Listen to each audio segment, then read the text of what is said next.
Hey, it's Debbie Potts, and I just got back from master swimming, so my under eye areas. If you're watching the video, this is what happens.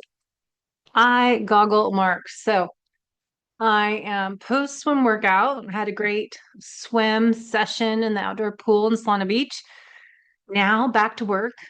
So we are going to podcast today about sugar, carb addiction, sugar cravings, all sorts of things related to our relationship to food, what we eat, why, when, how I like to dive into.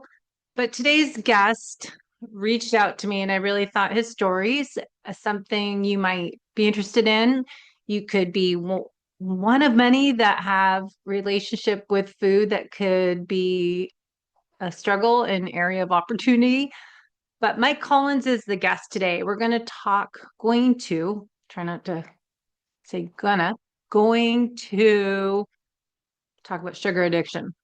And it's real. And it's a real thing I feel that a lot of athletes struggle with. One of the reasons John Smith and I started this podcast, it used to be called Fit Fast Fact. Back in 2011, 2012, we started this show. We originally were talking about going lower carbohydrate, get your body to burn fat as your main fuel source. We talked about being fat adapted, metabolically efficient, and testing metabolic health. And we're focusing on that again. We're kind of have gone full circle many years later, talking about athletes and their heavy dependence on carbohydrates, especially in endurance sports. So, my background, I was doing Ironmans, marathons, long distance cycling events, Seattle to Portland when I lived in Seattle, ride around Mount Rainier, 200-mile bike ride in one day. A lot of endurance events. The food available is mostly carbohydrates. I'm not against carbohydrates. I'm against processed foods, refined sugars, seed oils, and ideally eat real food when we can that's nutrient dense. But I found over the years, we were talking about this 12 years ago, that we have the need for carbohydrates when we're going long distance. As athletes, we can tolerate more carbs. Yes, we can, but we're not burning all carbohydrates, especially when you're endurance athletes. We want to be training and improving our fat max metabolic efficiency point. We want to have that zone two, so to speak, larger. And eating real food that fuels you up and feeds your body at a cellular level what it needs to create that energy and help you recover or repair from workouts is important. I feel that when we started the show, again, we were seeing people when I was racing all the time having over dependence on carbohydrate intake via gels and bars and processed foods. Fast forward to 2025, for many years, we've been talking about fueling and training and performing for the endurance sports and for the endurance race of life. We are always wanting to shift to real food, but eating the right food, matching your fueling with your intensity, with your training, your duration, all that. So I was asked, what are you running to? What are you running from?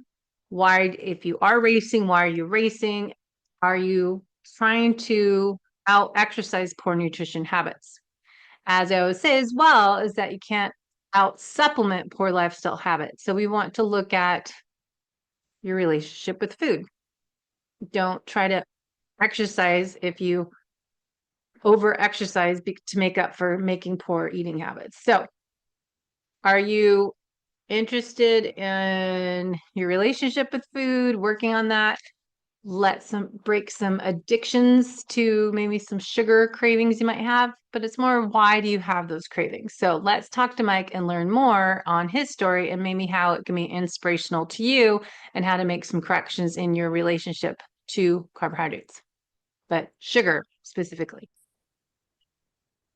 Okay, I've got the sugar-free man, Mike Collins, on my podcast. Finally, we've been emailing back and forth, and we're get you on the show to share your story, your purpose, your why, your mission, and helping others be fit and healthy from the inside out as we age. So, welcome, Mike. Thank you. Thanks for having me. It's an honor. We were just talking about your Santa Monica, and I'm down in north of San Diego and living on the West Coast, the California lifestyle and Right. in I the love it. sunshine when I'm complaining it's cold out and it was 58 degrees and thinking this is kind of funny. Right. I might move back to Florida. I'm so tired of the cold by the beach. So it's 58 here too, I think. Same thing. So I don't know, it's funny. Small world. But anyways, I wanted to have you on the show because of we were just saying in my intro, talking about how endurance athletes or people that exercise feel that they can eat whatever they want. And I think a lot of people struggle without maybe knowing it sometimes of carb addiction. So I wanted to learn more about your story, share it with others, see if it's inspirational to others and some solutions for those that have some sugar addictions and all things related to being healthy from the inside out. So, talk a little bit about what your sugar free man is all about. yeah, the sugar-free man came about in the last few years. It just kind of stuck, and I just kind of registered the domain name and started thinking about, a longer branding because I love this business. I love the work that I do. Very rewarding. Uh, Mm, a lot of times, sugar people just don't really they don't give it any respect. I don't know if you remember Rodney Dangerfield. It gets yeah. no, it gets no respect as a substance use disorder or a drug of abuse. And in, the summits that we've done like we've interviewed 400 of the world's leading expert, 2 million people have visited, and like the science in the last 8 years that we've been doing is getting very clear that it can be, and for some people, not everyone, but for some people, it can be an addiction. And biochemically, when they ingest sugar, they can't seem to stop. They have to have more, right? And obviously, all the numbers. I don't have to regurgitate that since the 1980s and the high fructose corn syrup that the obesity rate has gone crazy and all that kind of stuff. And this underlying dynamic of this intersection, if you will, of substance use disorder and sugar is finally coming to the fore. I mean, people are finally understanding that they've tried every diet under the sun, they've tried everything. They think that eat less and exercise more, the mantra of the diet industry, is something that would actually work, and it doesn't. For about a third of the population, biochemically, they can't ingest sugar without setting up cravings for more sugar. And that's what's causing this obesity, metabolic health, diabetes 2 epidemic, pandemic, if you will. And, it's a real kind of a very similar intersection as to where tobacco came and its intersection with science and this, of lung disease and what have you. Very small percentage of the population now knows or understands what's going on. It's just not in the general public's eye yet. Mhm. I'm just amazed every year and more science comes out, and I'm blessed to get to interview these folks because they want to come with their new studies.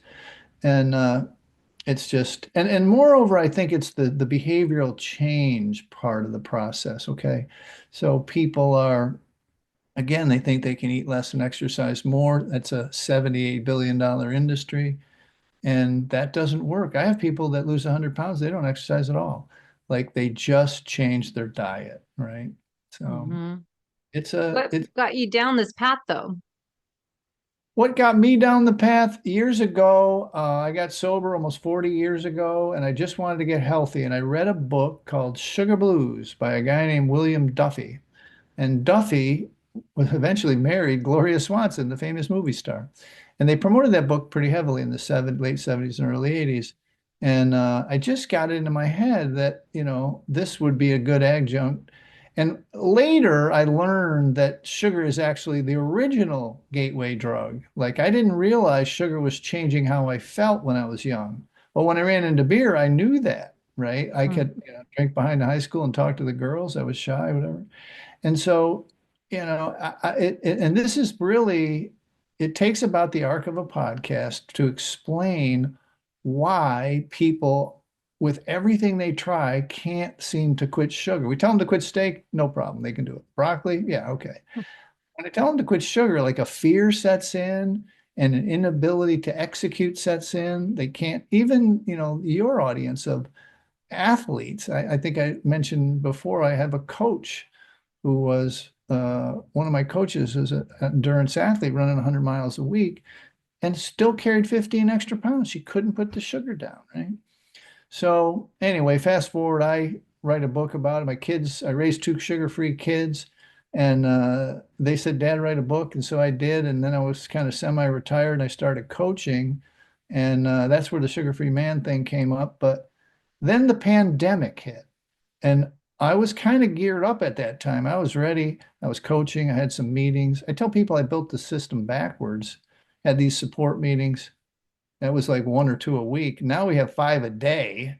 I mean, it's like people were at home freaking out, like, and they started attacking us. And like, so here we are now, 4 years later. We just got approved by the National Board of Health and Wellness Coaches, and it's 5 years later. And yeah, it's been a weird, kind of jagged path to the sugar-free man. So Well, going back to addiction. So what did you have alcohol? You mentioned beer. What was your addiction? Because I know alcohol, people have carb addictions and food addictions. I What was had yours? both. I had both. Like when I Mm. got sober, I really didn't eat any food. I ate carbs, pizza, pasta, bread, sandwiches, but bread too, and 16-ounce Mountain Dews way before energy drinks, the largest, highest caffeinated beverage on the market, and sugar beverage, six or eight of them a day. And so it was really just an extension of the addiction, if you will. It was a step down from alcohol and drugs. It wasn't crashing cars, but I'm an athletic guy, thin, and I was gaining weight, had rosacea, adult Mm. acne. I mean, it was ripping me up, and anxiety, bad anxiety from the caffeine. So yeah, no, it's kind of personal because my mother died of Alzheimer's and I was there. And basically, like, she was a brilliant woman, and the organism at the end of her life didn't want to eat real food. It just wanted sugar, minus her brain, or, as her brain faded, it couldn't get her to eat real food. She just wanted to eat sugar. And she was my favorite sugar junkies. And that's how I grew up. I mean, I was covered up in sugar because she was loving it. She Hmm. actually believed that sugar was love.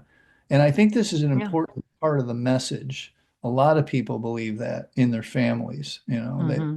baking and the giving and all that kind of stuff, that it's part of a childhood, it's Yeah. part of, just a Make people core. feel better. And yeah, it makes them feel better because they get a dopamine hit, a big dopamine hit. Yeah. In a But little, yeah, sorry, go on. no, no, I mean, it's just like this. When I say dopamine, I mean dopamine, serotonin, norepinephrine, GABA, oxytocin, adrenal glands, endorphin, cannabinoid receptors. Every brain and body Gets hit. reward system is affected by sugar. And Hmm. the misnomer of dieting is that you're trying to quit the white stuff. You're not. You're trying to quit the dopamine push, the Hmm. manual the substance dopamine push. You're not trying to quit, like, you are trying to quit these powders, but you're trying to quit something that is affecting 100 million, or 100,000 years of evolution to chase food and sex. And we learned to hack it by eating sugar by sitting on the couch, right? Hmm. It's not a scenario where you have to consciously separate the drug foods from the real foods. You have to, 85% of the stuff in the grocery store has sugar in it, and you got to eat on the outside of the grocery store if you want to change this part of your habit. Yeah, so you started the sugaraddiction.com and the quitsugarsummit.com. What was it? What's the mission with those summits? Because that's a lot of work to put them on, but what drives you? I love learning. I love talking and I love seeing in the last 8 years the evolution of the science. So I keep doing this because every year there's a new breakthrough in the science. One guy, he's a fructose. I always say if you want to quit sugar, study fructose. And so, and it's pronounced fructose too. You can pronounce it, but for your, Mhm. I'm sure you're got an educated listener base, but the table sugar molecule is half fructose and half glucose, right? Mhm. But the molecule itself is the same in the sugar as it is in the fruit. And a lot of people have a mistaken belief that you can eat a lot of sugar, a lot of dried fruit, a lot of fruit juice, and get away with this, But really, in our world, it just keeps the cravings for the table sugar alive. So it's a little, and the carbs themselves, the ultra processed carbs and flours and stuff, they give that glucose spike to the brain. And I think at the end of the day, this is really going to be understood. It is already, but with to the general public, that this is a brain illness. Okay. This is again, a dopamine dysregulation problem. And it's not, has anything to do with food. It's a drug. It's a neurotoxin. And that's not well known yet or understood yet. I mean, we understood about this, well, we do now about the cigarettes and what they're causing, but we don't Mhm. know. I always separate it into the brain and the body, guys. Okay. The fitness folks, the fitness podcasts I'm on and the other folks, we all know, and we've been studying the scientists and doctors have been studying diabetes and obesity and metabolic health and heart disease and all this stuff, fatty liver, all the things that sugar causes for 100 years. But what is less known and, an ascending section of the psychiatry world is metabolic psychiatry, like metabolic health of the brain. And this brain illness is really the important ingredient for the behavioral change required to do something different, right? Um, some athletes especially can use their exercise for substituting for the brain wellness, if you will. They can, and exercise addiction can be real. And we don't use exercise for burning calories, quote unquote. We use it for mental wellness, for self-soothing. Therapy. Hmm. The main problem, and I always say, let this information light on you, just kind of accept it, roll it around, listen to it again, is that when you were young, you know, you were upset. Your mom would give you a cookie and send you to the TV, right? And you get this registered in your brain that sugar, no more worry, no more fear. And that just multiplies over decades, right? It just never stops. And it's so easy to get, so ubiquitous, so almost free, even a child can get it. You end up like 20, 30, 40, 50 years later with this habit that's destroying your body and your brain because, you never developed ways to self-soothe that included exercise, yoga, what is that noise? Funny noises around here. You just never included these kind of prayer, meditation, whatever, other self-soothing methods. And that's the dilemma we find the world in right now. Like, Hmm. it's so strange that 85, no, excuse me, 95% of my clients are women between 40 and 90. Okay. And I think they've just dieted for so long that they really don't they've thought that if they ate less of the white stuff and exercised, that they could lose the weight. But it's not Doesn't work. not an energy burning thing. It's a Yeah. biochemical reaction that's Hmm. missing that part of the science, if you will. So Well, you I get talk about sugar, but are you saying, I know bread, what's included in your sugar free I get a lot stuff to of do? I get a lot of pushback and a lot of grief about this, but It's that you'll hear me say this a lot is that bread and the glucose spike that it provides keeps the cravings alive. Yeah. Okay. It keeps the craving for sugar alive because a lot of times they were combined. So they're kind of wired together, fired together. Caffeine as well, chocolate, tea, coffee. Um, and so I hope you can't hear that. Usually Zoom, like, yeah, good. Zoom muffles it, but it's distracting the hell out of me. Anyway, um, uh, so yeah, I mean, people get really upset with me when they come to me to get off of sugar and I tell them they have to quit flour too, right? I call it Yeah. powder addiction because it's been Hmm. reduced to a white powder and it's no longer a food stuff, it's a drug. And It that is. has very different reactions in different bodies. And Hmm. if you're one of those person, about a third of the population that biochemically has trouble with this, look, you have blue eyes, I have brown eyes, whatever, you have blonde hair, I have, well, I used to have, I have gray hair. It's like, it just is. And fighting it is just going to cause you grief. You've got to accept this idea and let it light on you. And my only job in life really is to let somebody see 90 days of abstinence. Let them Hmm. experience it viscerally, mentally, emotionally. Let them, and most people haven't gone, 9 days, let alone 9 hours, let alone, 90 days. And when they do, they don't want to go back. Now they'll slip Hmm. occasionally, but they don't want to go back. They really want to stay off the stuff.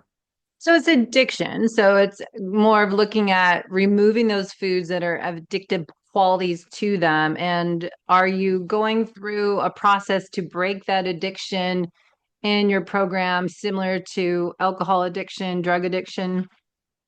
I'll shoot you straight. Look, we are the furthest thing from tough love. We are the furthest thing from a diet. We tried.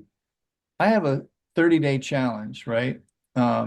And if I were to not have had the challenge, I would have to answer the same question over and over and over again, which is they want a food plan and an exercise plan, which is what the diet industry has told them, right?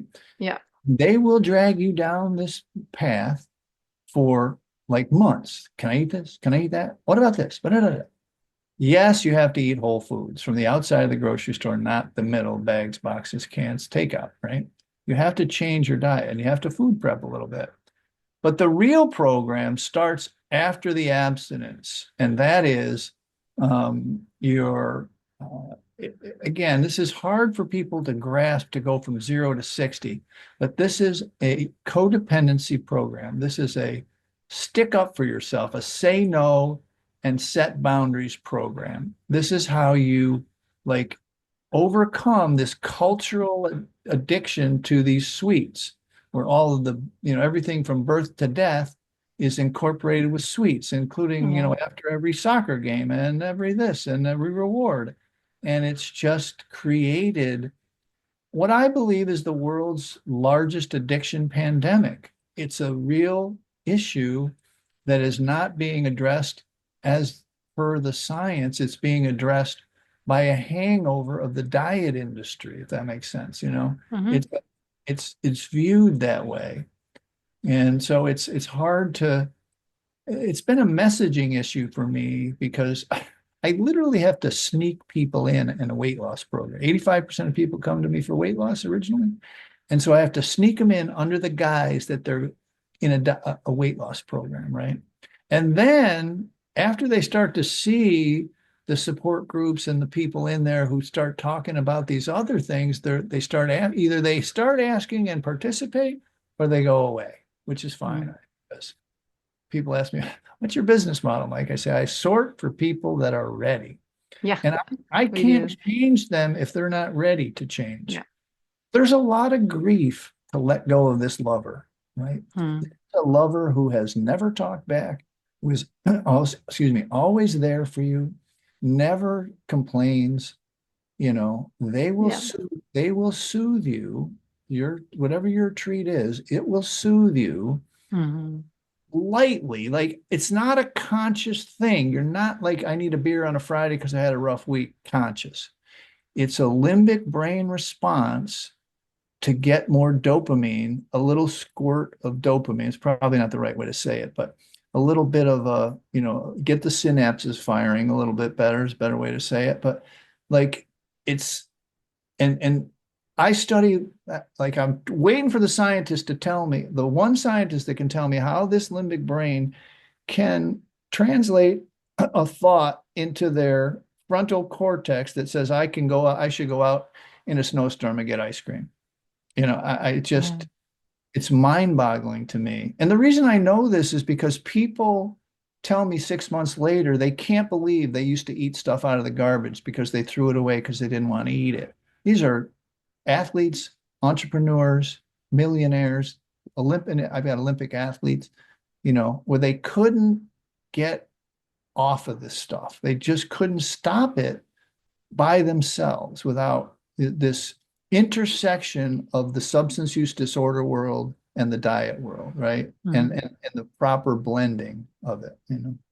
Yeah, I think I've talked to many people over the years that have the different addictions, and I was saying that in the beginning of the show today that a lot of athletes I've met over the years, for some reason or not, come from addictive behavior, substance abuse, and they switch to exercise as a way to get Yeah. that dopamine to replace if it's alcohol or drugs or you know sugar, carbohydrate, food addiction, eating disorders, that they shift to exercise as a solution. So how have you found those people that kind of shift? I've felt for years that those people that I know are over exercising now. They're racing all the time, doing one event to a race, and they're just like, okay, what are you running from? What are you running to? What's your purpose to race? Are you not dealing with your emotions that led you to this addictive behavior, going to these different vices? Now you just replaced it. Are you really dealing with what's underneath there at a inner layer root cause trauma from earlier in life or whatnot? Well, you're 100% right. I mean, I see that all the time as well. Not as often as the other side of the coin, right? But I do see it quite often where people are, um, they're substituting exercise, weightlifting, or running, or whatever kind of, kind of ultra stuff. And when they stop or they have an injury, the same kind of emotional weirdness starts to happen. The trauma starts to come up, or the daily anxiety can't be handled well because they don't have that outlet. And it's the same thing. It's that dopamine push, manual dopamine push that they have trained themselves to do, and they have to run further and they have to lift more. And so they Yeah. can't, like, they're not like they get prone to injury and stuff. And you're like I said, you're 100% right in what they're actually doing. And that sometimes translates into that doesn't work as much anymore. And because we talked about before we came on, they don't seem to have a weight issue, quote unquote. Now they're adding the sugar to the excessive exercise, right? So now they've got both of them hitting them, as far as like I like the phrase you use. I may steal it, like, what are they running from? Yeah. Because it begins to surface organically. I love the phrase, the issues are in the tissues, right? Mhm. And like it begins to surface organically when you don't do one or the other. And Yeah. that includes information gathering. Like this is the weirdest thing I've ever had. The people come to me so freaking educated. I'm like, they know more about macros and this, that, and the other thing. And I'm like, and they're telling me about it. And I'm like, how long has this been? I think about 20 years. I'm like, 20 years? Like you've been studying this for 20 years? You've been, and how overweight are you? And it's like, what the hell? And the problem is they're refusing to look at, or again, letting the information light on you to accept the idea that they may be an addict. Like everybody thinks about a guy under a bridge with a brown paper bag, Mhm. that they don't think about this idea that, it's not a moral issue. It's a freaking healthcare issue, right? It's a Mhm. brain illness or a brain dysregulation, the dopamine dysregulation. And it can, like, this will be funny. The number one next addiction that my folks end up going to is shopping because 95% of my clients are women, and now we have Amazon, and the Amazon boxes start showing up, and they literally talk about it on meetings. Like, I bought this and I bought that. And I'm like it's, I mean, it's like whack-a-mole. You know, if addiction is addiction is addiction, and Mhm. it'll raise its head no matter what your drug of choice is, if you put it that way. And it can be a process addiction like exercise or sex or work, Mhm. gambling. Mhm. Yeah. Well, I'm just going back to the food part. I found that as a FDN practitioner, we run functional lab tests, help identify where people have hidden stressors that might be causing more carb, sugar cravings as candida yeast overgrowth and other things that are related to external stress. And then we start to have internal stressors that are chronic. Part of the lab test investigation that I love for people to do when necessary is a wheat zoomer test, and it can tell you how reactive you are to wheat. And when I Yeah. saw my own results, I thought, okay, no wonder. And I see my mom can eat basket of bread on the table. It is, I really learned from that. And then Dr. William Davis's Wheat Belly in his program, how addictive that is. And it is an opioid drug, and it is on a marker on a lab test. So if you want to, break a habit from the bread because I know it's so addictive to myself. I can't just have, one chip of a bag or just one slice of bread. I'll want the whole thing. That I Yep. know people talk about being a food moderator or not. My friend Mary Roberts, who does more of the eating disorder side, it's like, that makes sense. If you have bread, it's like sugar addiction, carb addiction are the white flours, the white devils that people used to say, right? So the Yeah. white flour and the white sugar, but just anyways, it's just a good way to break that habit for me is that I know how off the charts I was and how I think of the what I want to talk to next about the cognitive decline in Alzheimer's, dementia, brain health because of that correlation. Yeah, no, absolutely. Look, and we eliminate the flour anyway, and I love Dr. Davis's work. Mary's been on the podcast before, or the summit before, and a lot of people get really upset with me about the flour being part of this equation because they think it's the sweet, but there is a group of people who don't really like sweets, and they're carb addicts. Yeah, They're the same thing. pasta, bread, like that. Yeah. And, It doesn't mean candy is what you're saying. It gets it doesn't necessarily the mean candy. It can yeah. be again, I call it powder addiction. Anything that's been reduced to a white powder is a Mm, drug. And that's hard for people to accept because of the enculturation of about 300 or 400 years of all these products, right?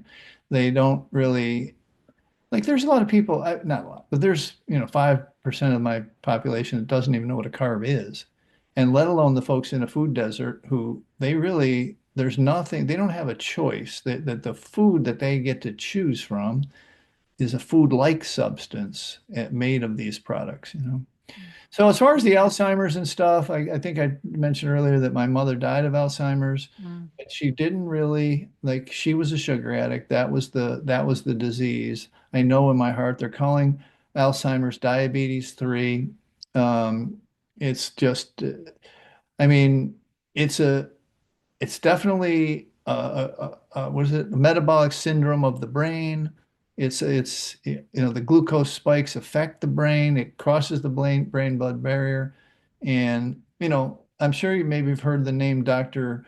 Dale Bredesen. Dr. Bredesen, wrote a book called The Survivors of Alzheimer's, and I've worked with one of their patients, one of their clients, who they couldn't get off sugar, and they know they needed to, and she was 82, still sharp as a tack, but we got her off sugar, and you just see the people come back, and the whole book is full of people who have, they wrote their own stories. They're doctors and college professors and attorneys and stuff yeah.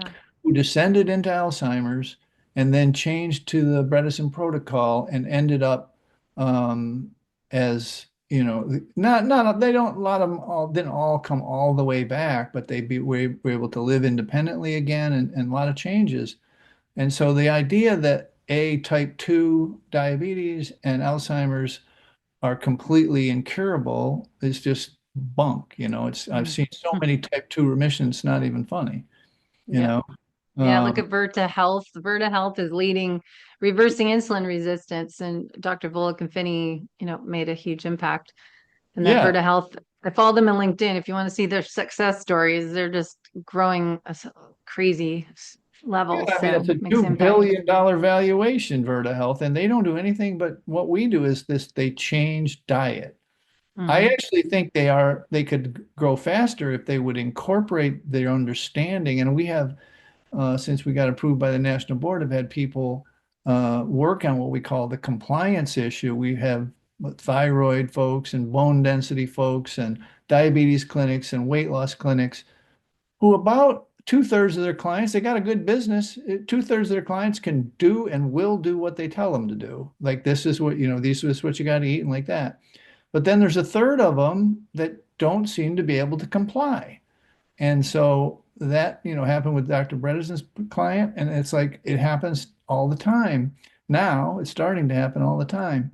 And people have to open-minded, including the practitioners now, open-mindedly look at this idea that biochemically they could be addicted to the sugar, or the Hmm. wheat or whatever. And that would, I think, skyrocket their already crazy success numbers. So, what do you suggest to improve our future self? Is my focus doing what we can do now so I don't have Alzheimer's, Parkinson's, dementia as I get older, and the mobility and strength and all that. But just the cognitive decline is pretty frightening, and how we can change that and the relationship of sugar with brain health. What would you suggest how to get started in improving that aging process for brain health? So I'll tell you an interesting statistic. So, we've had the people lose 100 pounds, we've had the people put type 2 in remission. And so we do these surveys, right? And the surveys are what's the best benefit you got? The number one and two, even for the folks who have lost 100 pounds or put type 2 in remission, can you imagine, right? Is their joints stop hurting, first of all. Rheumatoid arthritis is a complete paper tiger. But the number one is that their brain came back online, that they could focus better, remember better. Now, these are people, they're not all the way at the end of the decline. These are people who are professionals who use their brain to work, and their anxiety is lessened. I mean, these people experience a rebirth, if you will, in clarity and focus. And they rank it above losing 100 pounds, for goodness sakes. It's Yeah. crazy. So, I mean, again, maybe I haven't mentioned this, but we do not yet have the diagnostic tools to prove. But the ascension of metabolic psychiatry and the Chris Palmers and the Georgia Eads and these folks in the world who have, are really studying, as an up and comer named Allie Houston in Great Britain. These people have really, they have the science to prove that, in 20 years, we will have the diagnostic tools to prove that this is at least a contributor to the mental decline, Alzheimer's, Parkinson's, as you mentioned. And Hmm. we, as a population, don't have time to wait 20 years to say, confirm Yeah, that this true. is, Yeah. we've got to take action now to avoid it, right? Well, that's what I continue to talk about on my show is be fit and healthy from the inside out as we age. So we're thriving when we're 80, 90 years old and taking ownership of our health now and not waiting until we have problems. So I always suggest testing and not guessing, looking at your glucose, your A1C, triglycerides, CRP, looking at your blood and asking your doctor to do insulin. Which I just did a podcast sharing the letter I got from my doctor. The insurance company would not cover the cost of a CGM. My functional medicine doctor got a prescription for me because I'm not diabetic. And I was just screaming, like, this is how screwed up our system is. I was trying to get it covered. It's not that expensive. But the insurance company actually sent a letter saying, you're not type 2 diabetic, you cannot get one covered by insurance, thinking we should be doing this now before I'm diabetic. All my genetics show that I'm going to be potentially type 2 diabetic if I don't take ownership of my health now and do everything I can to manage my glucose, keep my insulin down. So it's really Well, I'm taking sure ownership. you've done a show on the new ones, the over-the-counter ones, so you don't Yeah, have yeah, yeah. For to. years. Yeah. Well, Are they? there's levels and lumen or and Well, lumen, but but these new ones, NutriSense. Lingo, and Stello, that Yeah. are you don't even need the I know they're here down here and right by me. yeah. But my point is the insurance, it's only $50 or something to buy. But I was just the way they said it in a letter that you can't get a CGM until you're actually diabetic. And It's so it's crazy. just messed I up. It's nuts. I agree. That's But nuts. it's really, I think we should be getting our labs tested. Not once a year is not even enough. And especially getting insulin measured, getting people to realize maybe if they're having a struggle to break up with carbohydrates, sugars, refined flours, that getting those markers tested quarterly, even, or, twice a year, would that help your typical client that's struggling with breaking up with sugar to help see this is what's happening under the hood? Oh, absolutely. The A1C stuff is super important for folks, but the over-the-counter revolution, if you will, of the CGMs has been Yeah. we wrote a little book on it. We have a CGM meeting regularly every week. People who are getting them and using them. You can't unsee that information. Like you can't, Mhm. like you said, $50 for 2 weeks or 100 You bucks for can you can if you ignore scanning it for yeah, weight. yeah. But I mean, like when you see a real-time spike of whatever you're eating, I ask people to just spend 2 weeks and don't change a thing and just watch, and then Yeah. spend 2 weeks, with abstinence if you can. And it's like this view inside your own body. It's wonderful, Mhm. and Do people, people learn a lot then? Do you find oh big God, results? yes. They can't Yeah. deny it anymore. Denial, which is we never really talked about, but it's the second thing I study besides that cravings response from the limbic brain is like it's a very common construct in alcohol and drugs. But people don't like if there's something called the illusion of control. Like people believe they have this under control in some way, shape, or form, and that they can change this without accepting the paradigm of addiction or whatever. Hmm. Um, and so we have to gently ease them into understanding that maybe their biochemistry doesn't match with the ingestation of these products, right? Hmm. So it's been a little bit of struggle, and the CGMs have really helped because it's right there on your phone. You're like, Hmm. this spike is going to your brain, and if cognitive decline is their issue, and then they get their A1C and it's down if they've done it right, if they paid attention, then they're Hmm. excited. Then they see the correlation in whatever way we can get them to do it, whatever tests we can get them to do.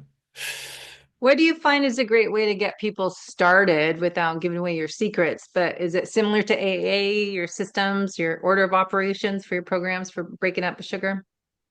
Yeah, no, it's a good question, and it is weird, and it's been a marketing and how should I say this, a behavioral change process is that again, people 85% come for weight loss, and so I have to kind of sneak them in the side door.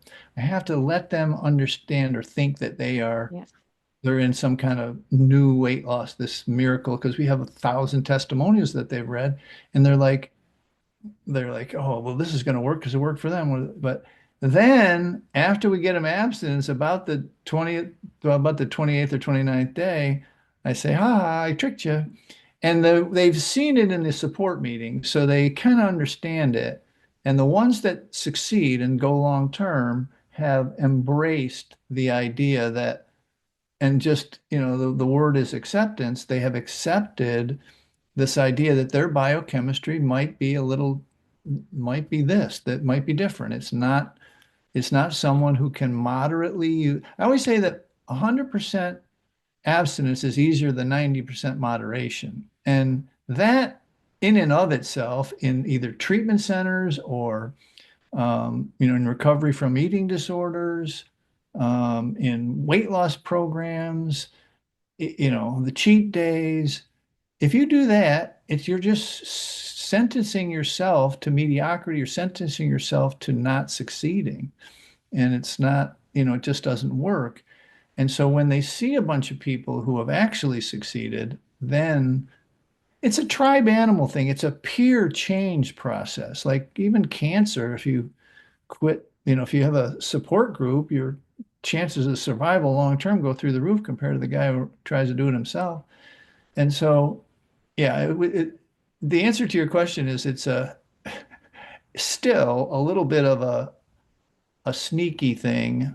I have to meet them where they are and Yeah, then for sure. guide them, Hmm. slowly along the way and see if I can get them to accept the new paradigm.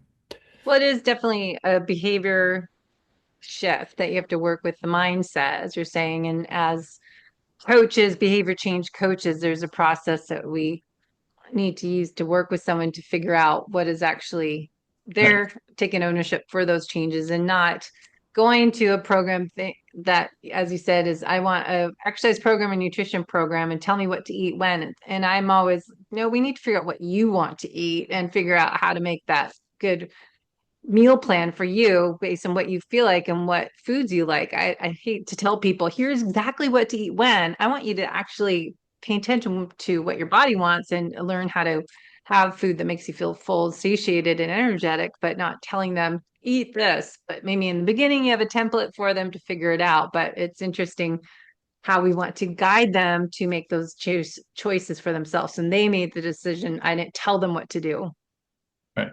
because it's Yeah, no, important. you definitely have to guide them and let them be part of the decision-making process, give them well, there's an old book, I thought it was older than this, but apparently it was a 2006, 20 years old, a book called Change or Die, right? And it says facts don't work and fear doesn't work.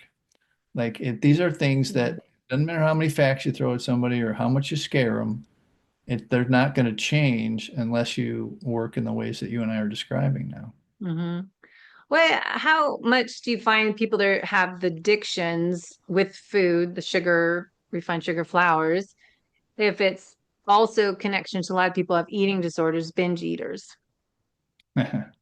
As I mentioned before, this is bone of contention a little bit. There are people, nuanced people who are understanding both worlds, but I have a big bone to pick with the eating disorder people and the emotional eating people. Okay. Mm.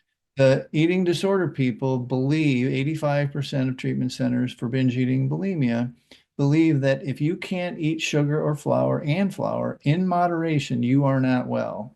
You're Mm. not ready to graduate. You haven't succeeded in your change process, right?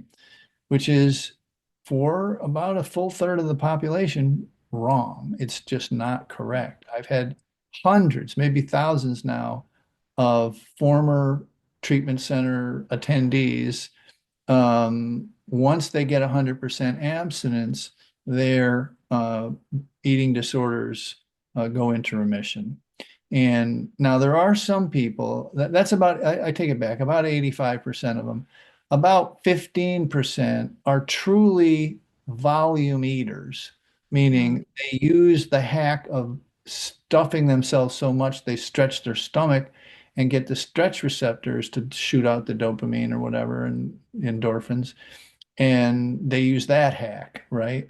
But, that's only 15% of people. The other 85% of people are, they just stop the addictive substance and they stop binge eating or stop being bulimic. So, and I get a lot of crap about that, but I don't care because I've interviewed three or four of the world's leading experts who walk in both worlds, who have PhDs and have worked in treatment centers and who understand the addiction piece of the puzzle. Mm. Some in case actual recovering addicts themselves. And so you know, they understand this nuanced difference. And I think it's going to come to a head. It already is coming to a head, but the eating disorder world is controlled by the people of the other belief that not, that you have to be able to moderate to be well. Not true. Mm. Now, with the GLP-1 weight loss drugs, what have you found the change with your side of the sugar-free Yeah, no, it's programs? a good question, and kind of scares me. You're old enough to remember fen and you've seen all the stuff going on, and this is analogous before this became popular with a lot of our folks who were bariatric surgery patients who Mm, didn't have half their stomach or more, yeah. and they have learned to hack that by drinking the sugar, and they Mm, gain all their weight back. And a lot of the GLP folks seem to believe they can take the medicine, like some of the diabetics, they believe they can take the medicine and counteract the bad behaviors. That's just a recipe for disaster. But, um, uh, my main worry is the muscle mass loss. I'm really concerned about that. Uh, mhm. but I try and stay away from it. I don't want to I don't consider us at odds. If someone needs their life saved through bariatric surgery or their GLPs, then they can get started. But I'd like to see them transition, like the bariatric patients, to um, understand that they need to eat nutritious, wholesome food, and they can't hack the system. They can't use the whatever hack they've developed, whether it's drugs or surgery, and then end up as you know, a casualty. Like so many bariatric people come back at their regular weight, and it's kind of sad. Yeah, Like I it's know. hard. It's hard to, yeah. So I feel that I just was thinking as you're speaking of this subject, I feel that there's a good way to find someone that if you're struggling with obesity and really heavy overweight person, if you're looking at GLP-1 drugs for a provider, just make sure they're doing the whole program because as I do metabolic testing, I can test people's resting metabolism, tell if this drug is slowing down your metabolism or not. Are we getting too low calorie intake? Are we getting enough protein? Are we hitting the strength training part? So you need that more of a holistic approach. And I'm very let down of so many people, even in San Diego, that are just giving this weight loss drug out as an easy way to make money. And Right. if you're not working with someone that's looking at a holistic approach, because I've been trying to get to places around here in North San Diego saying, hey, I can come to you as needed to test people's metabolism, make sure you're doing all the right things to avoid the metabolic slowdown that you can get from these drugs. Right. But most people just like, oh, we're just going to dispense the drug. We're not going to do the rest of the stuff. Maybe because people just want the drug. They don't want to do the rest of the work because they just want the magic pill, as everyone says. They don't want to put the effort into it, just want this pill to help me lose weight, but not cause why am I overweight in the first place? What else is going on? And how can I make this a successful weight loss journey? Yeah. No, I mean, there's been a woman, I forget her name, but she's been doing microdosing and then like a holistic program. And, I think I just, A I right don't, way and a wrong way. yeah, exactly. I tell this story and it's kind of appropriate, but so you're going to a concert, right? And you've got a little acid and you've got a little cocaine, you got a little pot, you got a little beer, you got a little whiskey. What is the goal? The To goal is be not to alive. be perfect on the first band. The goal is Mm. to ingest these things in the right order, in the right sequence, so that when that main band, when the Rolling Stones come on, you're just wherever you want to be perfect, right? And so people are doing these with their sugar, their flour, their caffeine, their GLP-1s, their speed. They're trying to manage their life through substance ingestion. You can't drink too much coffee before that presentation. You look like an idiot. You can't not have a cup because so and the same thing with the sugar. You can't eat too much sugar because you'll be a little, and so they're like managing this, and it's very analogous to what I've discussed and what I think that, it takes about the arc of a podcast to explain is that if they're able and willing to accept the idea that they're trying with the sugar and the flour at least and the caffeine to um, change how they feel, to soothe themselves. And that's been a cultural and behavioral process through decades for them. And if they can just separate that consciously and unconsciously, then they can change. Otherwise, Mm, they're going to be sentenced to this repeated trying to manage how they feel with the mm, substance, right? mm, And this is an athlete's show, and we only got a few minutes, but I used to have, I had an Olympian who won a bronze in the Olympics, and by this time she's a chiropractor. She's got a couple of kids, and I could not get this woman off sugar. She was still swimming. Weight was not an issue. And I couldn't figure it out. And I wanted this testimonial from this Olympian. So I wasn't even charging her anymore. And about 5 months in, we discovered that the coaches were giving her coffee at 10 years of age for performance in the pool. Okay. And no child's drinking that stuff without a ton of sugar. So it was like wired together, fired together. And when she let go of that black coffee, she was able to quit the sugar. I mean, like it's, this kind of trying to balance your emotional life, your performance life in any way, shape, or form with substances. I mean, the further end of the spectrum, the doping and stuff, I get, but people don't get this, what they think is the lower end of the spectrum for their emotional life. And that's kind of mhm. the message I hope that, folks take away from yours and my talk, is that they understand that this is an effect, and now science is proving this is happening. Yeah. Well, I think people definitely would want to look up your website, and the quitsugarsummit.com just happened after last month. So we just missed that. But where can people learn more and get little more If you drop your name education? at quitsugarsummit.com, we always have little events going on all year. We have the main one in January because everybody's doing their resolutions. But um, Mhm. I'm at sugaraddiction.com. You can always, we have some separate stuff that we do. It's separate from the Quit Sugar Summit, but sugaraddiction.com. And my book's there. You can download it for free, all that kind of stuff, or you can get it on Amazon for free.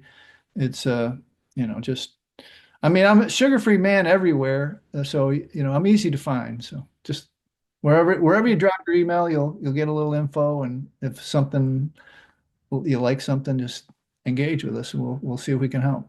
Amazing. Any big goals, areas of impact you're going to strive to do this year in 2025?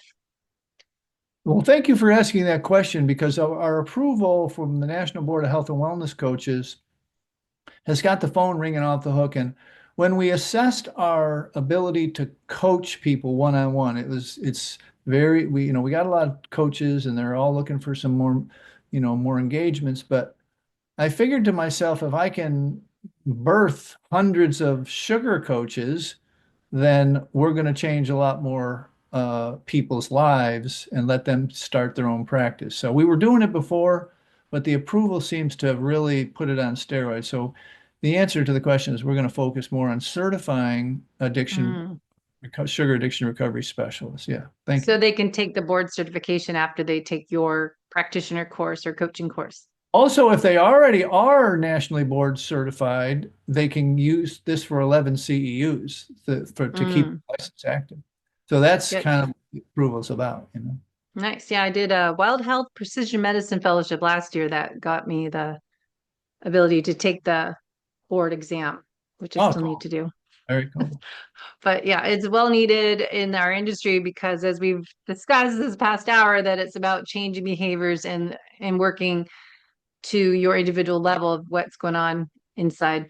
Yeah, have them Okay. remember this compliance issue. Like, genuinely, the clients that you're not succeeding well with might have this issue going on, and they don't, they just kind of fade away. They don't just raise their hand and say, I quit. They just kind of fade away, and you can help more people, I believe. So, Yeah, for sure. I'm a believer of that. After that course I went through, it's like, oh, we all need this in college before we start our work as a well, I'm a trainer or big fan coach. of FDN. I'm a big fan of Reed and all those guys, so that's cool. Yeah, it's great. Look, The testing thing is getting really big, and I'm a big fan of. I'm a little bit of a testing fanatic on different stuff. So, yeah, it's all needed. The holistic approach, I could say, is well needed to help improve our Yeah. health from the inside out. So thanks, Mike, for coming on and sharing your story. And we'll put all the links in the show notes. And we'll Thank you put so this on our much. YouTube channel and then the audio podcast people can find soon too. When it comes out, let me know. We'll share it around too. All right. Thanks, Mike.